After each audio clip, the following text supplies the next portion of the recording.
Penyidikan kasus investasi ilegal berkembang ke dugaan tindak pidana pencucian uang. Sejumlah selebritas yang menerima aliran uang satu persatu diperiksa polisi. Mereka juga segera mengembalikan uang dari para tersangka. Lalu bagaimana status hukum para penerima uang? Apakah mereka juga berpotensi menjadi tersangka? Kita diskusi bersama Jati Dharma.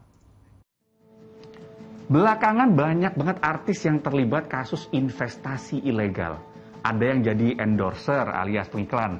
Ada juga yang terima duit dari pemilik investasi ilegal. Nah, ketika kasus investasi ilegal ini diproses hukum, mereka langsung rame-rame bilang siap mengembalikan uang kepada pihak berwajib. Pertanyaannya, ketika duit sudah balik, mereka apakah bebas dari jeratan hukum atau bisa diproses? Yuk, kita diskusi. Tapi jangan lupa subscribe channel YouTube Liputan 6 SCTV. Gara-gara jadi brand ambasador DNA Pro, ini adalah salah satu robot trading yang belakangan diketahui bermasalah. Desainer ternama Ivan Gunawan alias Igun ini datang ke kantor Barreskrim Mabes Polri. Di sana, Igun menjelaskan duduk permasalahan keterkaitan dirinya dengan DNA Pro.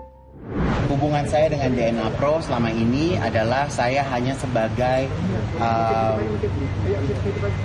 ambasador yang awalnya dikontrak selama 3 bulan untuk postingan Instagram dan juga Instagram baik feed maupun story gitu. Jadi hubungan saya adalah pure hubungan profesional antara artis dan DNA Pro. Gak cuma menjelaskan hubungannya dengan DNA Pro, tapi Igun juga mengembalikan uang kontrak kerjasama dengan DNA Pro senilai 921,7 juta rupiah. Ini dari nilai total kontrak 1 miliar 91 juta rupiah.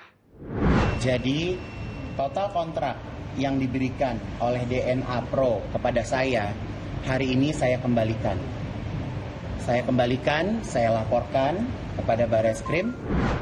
Gak cuman Igun, DNA Pro ini juga menyeret nama Rizky Bilar.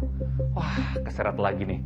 Bilar kali ini menerima uang 1 miliar rupiah dalam sebuah koper dari Steven Richard.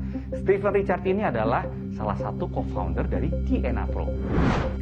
Ternyata banyak loh artis yang terseret kasus serupa. Ingat nggak? Ada Rizky Febian, Atta Halilintar, Reza Arab, dan Alfie Rev. Keempatnya nih menerima uang dari orang yang sama, Doni Salmanan. Tahu dong? Ingat ya, Doni Salmanan, tersangka kasus penipuan dan pencucian uang binary option.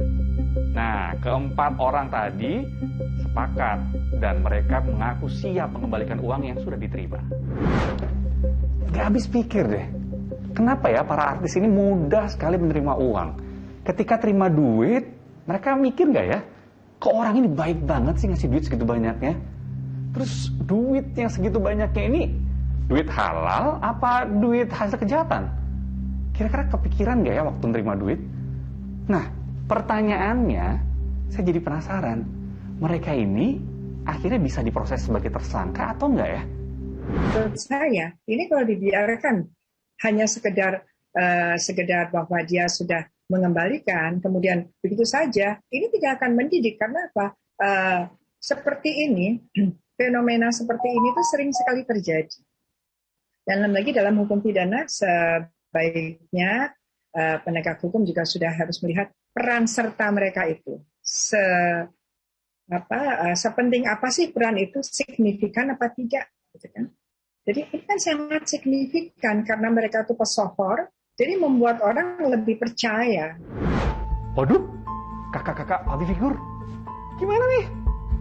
Saudara-saudara sebangsa dan setanah air, jadi di negara kita tercinta ini ada yang namanya Undang-Undang tentang Pencegahan dan Pemberantasan Tindak Pidana Pencucian Uang.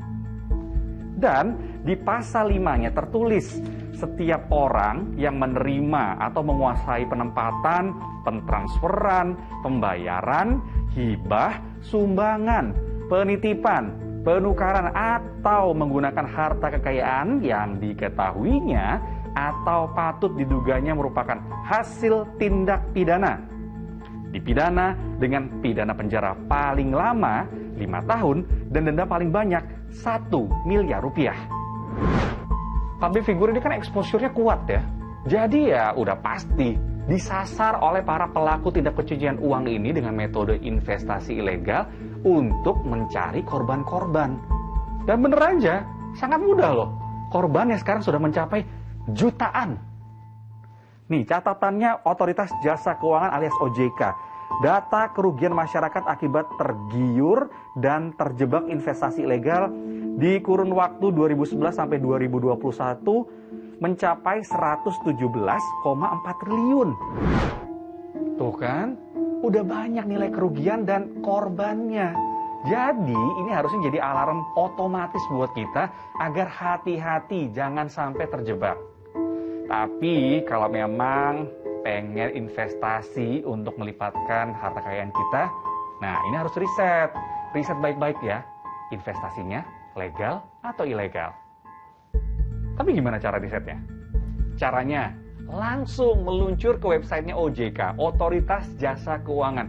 Di situ terlampir entitas investasi yang ditangani OJK alias bermasalah. Balik ke persoalan awal. Jadi sekarang semua paham ya, tindak pidana pencucian uang ini berbahaya dan bisa merugikan sekali kita ataupun orang lain. Buat terhindar, gampang. Selalu ingat, tidak ada makan siang yang gratis. Saya Jati Dharma, terima kasih sudah diskusi. Buat yang nonton di YouTube, jangan lupa kita lanjut di komen. Sampai jumpa.